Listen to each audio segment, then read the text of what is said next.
Halo teman-teman, apa kabar? Hari ini kita akan membahas tentang stem cell. Kira-kira ilmu pengobatan apa yang super canggih zaman sekarang? Mungkin jawabannya stem cell. Benar nggak teman-teman? Saya akan berbagi sedikit mengenai stem cell sesuai dengan kapasitas dan pengalaman saya. Apa itu stem cell? Stem cell adalah sel yang dapat meremajakan keadaan diri kita dengan pembentukan sel-sel baru. Nah, menurut sependengaran saya tentang stem cell, yaitu sekitar tahun 2005, sudah lama banget dari seorang peneliti warga negara Amerika, tetapi lahir di Indonesia yang bernama Profesor Yanto Iskandar Runadi. Beliau melakukan riset di Maryland dan menghasilkan suatu inovasi stem cell yang berasal dari peptide maternin ibu hamil usia kandungan 3-4 bulan. Kenapa harus usia kandungan muda? Karena pada saat itu embrio sedang dalam masa perkembangan dan pembentukan organ-organ yang vital seperti mata, telinga, dan lainnya. Dan hormon peptide tersebut terbentuk secara alami. Wow, itu adalah mujizat Tuhan ya. Nah, bagaimana cara hormon itu dapat diambil untuk dijadikan stem cell? Tentunya tidak dengan main sikat begitu aja, karena nanti akan mengganggu calon bayinya.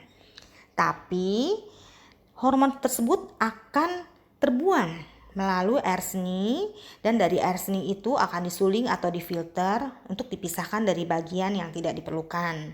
Kemudian ada proses penambahan formula lainnya, dan itu yang ngerti hanya Prof. Yanto. Nah, dari hasil penyulingan itu akan dibentuk menyerupai supositoris, makanya stem cell itu disebut supo karena memang belum dipatenkan, belum beredar di Indonesia, tetapi sudah diberikan secara gratis pada banyak pasien dan hasilnya banyak pasien yang sembuh. Temuan ini dapat menjadi dasar dalam pengobatan hampir semua macam penyakit. Karena stem cell dianggap sebagai obat yang mujarab, tapi stem cell yang beredar sekarang itu harganya wow, fantastik ya. Sayang, penemuan ini stop mendadak di tahun 2018 karena Prof. Yanto telah wafat. Saya berharap ada penerusnya yang dapat mewarisi ilmunya dengan stem cell yang lebih bermasyarakat dari segi harga, ya enggak? Nah, mengulas peptide di atas, ternyata sekarang ini ada stem cell dari Jepang yang sama-sama mengandung peptide juga. Cuman bedanya sumbernya berasal dari ikan salmon Jepang. Nah, ini saya ada testimoni mengenai stem cell dari ikan salmon Jepang yang dinamakan SOP Plus ya, pada pasien diabetes usia 85 tahun dengan kadar gula 400 sehingga mengganggu fungsi jantung dan pankreas. Tadinya pankreasnya tidak perlu suntik insulin, akhirnya disuntik. Kemudian ada gangguan pada tubuhnya, ada infeksi sehingga menjadi demam. Walaupun belum total sembuh, sudah boleh dilakukan perawatan di rumah meskipun keadaan masih demam.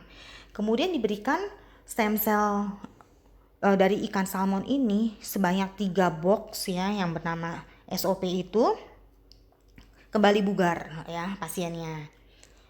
Nah, di sini saya pikir apakah karena mengandung peptide ya? Entahlah ya, yang pasti stem cell memang dapat meregenerasi sel rusak yang berfungsi untuk menyembuhkan penyakit, membuat menjadi awet muda, dan lain-lainnya. Nah, demikian pendapat saya mengenai stem cell atau yang disebut juga dengan sel punca. Bagaimana menurut kalian?